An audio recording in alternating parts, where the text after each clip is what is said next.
Merry Christmas, you motherfuckers.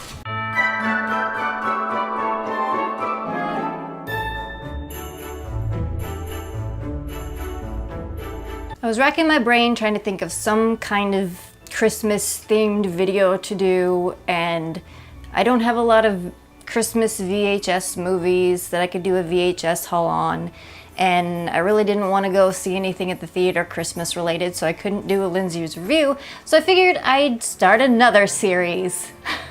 And this series is called Lindsay Recommends. What inspired this video is every year around Christmas, a debate pops up online, and that debate is whether Die Hard is a Christmas movie or not.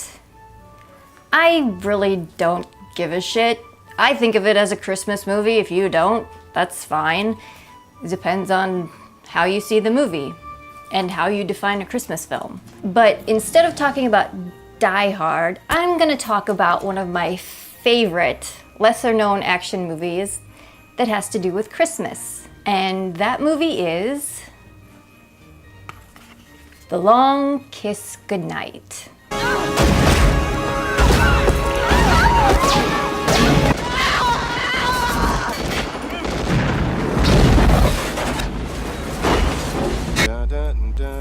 Put my keys in my left pocket. Gun in the right hand side. Makes a bulge, people can see. You want me to stick it in my pants and shoot my damn dick off?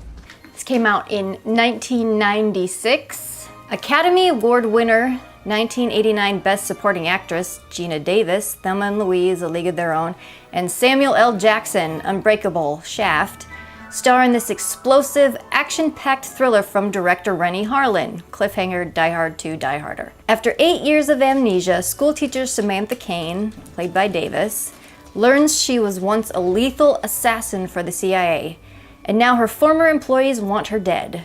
Pursued by a high-tech army of corrupt government renegades, Samantha teams up with a wisecracking detective, played by Jackson, who helps her uncover her past before it buries them both. Featuring blistering special effects and eye-popping stunts, The Long Kiss Goodnight is one fun, mind-blowing, not mind-blowing, mind-blowing thrill ride.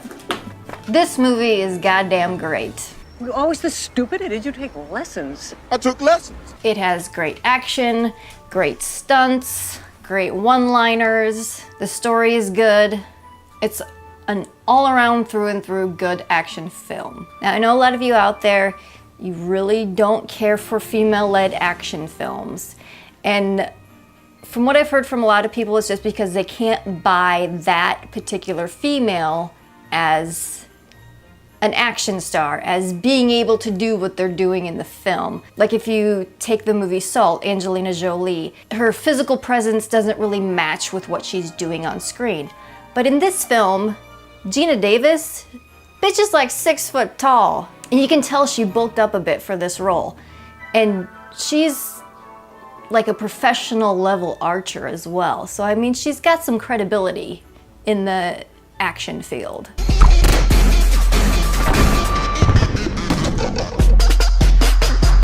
But I love everything about this movie. The casting is great. Like I said, you have Geena Davis. You have Samuel L. Jackson before he got really, really, really big. And he has great monologues and great one-liners throughout the entire film. Don't give me attitude, sir. See, you're assuming I won't shoot your sorry ass. And everyone knows when you make an assumption, you make an ass out of you and umption. Now, I'm Sergeant Madigan Vice. And if you do cop a tooth jerk off, I will see to it you spend the next 10 years in prison getting ass fucked. And if the case is thrown out because my arrest was too violent, I will personally hire men to ass fuck you for the next 10 years. So if you're an ass fucking fan, you go ahead and mouth off. And it also has Brian Cox. And he's one of my favorite characters in this entire film.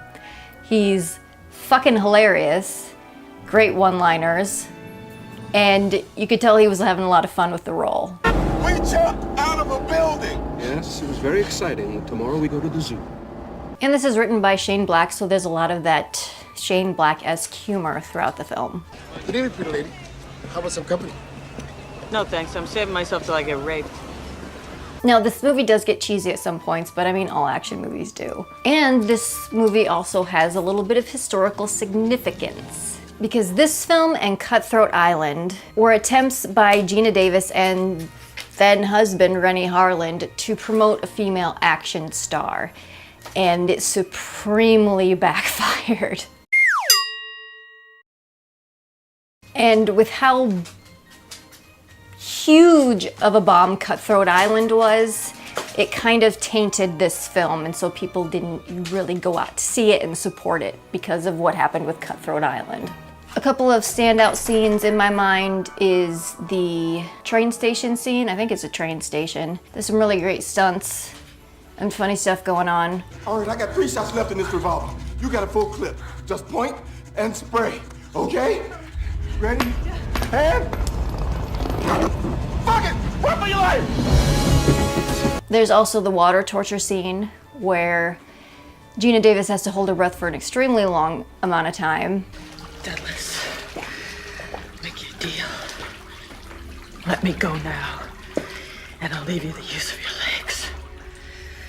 And then there's the finale scene, which is just amazing. They used a combination of regular size set and also miniatures to create this enormous explosion.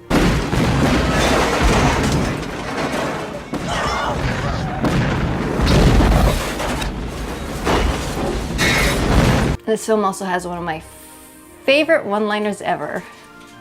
It's not really quippy or witty, but as Gina Davis is killing the main bad guy, she says this one-liner, and that one-liner is, "Die screaming, motherfucker."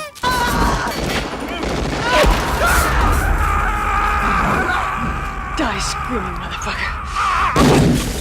It's great. And I would consider this an action Christmas movie. It opens up with a Christmas parade with Gina Davis as Mrs. Claus, and there's a Christmas party and a lot of thematic elements that have to do with Christmas. So if you have not seen The Long Kiss Goodnight, go watch it, rent it, buy it. I don't care which, watch this movie. It's great, it's really underappreciated, and I think a lot more people should know about it. Lindsay recommends Long Kiss Goodnight.